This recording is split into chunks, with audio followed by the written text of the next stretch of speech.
আমার বীর মেসি না, আমার হিরো রোনালদো না, আমার হিরো সেই হলিউড বলিউডের নায়করা না, আমার হিরো ওমর আব্দুল খাত্তাব, আমার হিরো খালিদ বিন ওয়ালিদ, আমার হিরো সুলতান মাহমুদ গজনবী, আমার হিরো তারেক বিন জিয়াদ, আমার হিরো মোহাম্মদ আল ফাতেহ, আমার হিরো ওমর আল মুখতার, আমার হিরো মোল্লা মোহাম্মদ ওমর।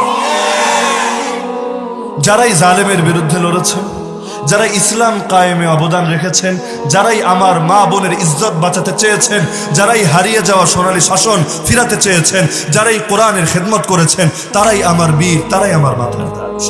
আমি দালাল, অবশ্যই দালাল। এই দালালিতে আমি গৌরব বোধ করি। নবী তো জানিয়েছেন 73 দল হবে, 72 দল জাহান্নামে, এক দল জান্নাতে। কারা তারা?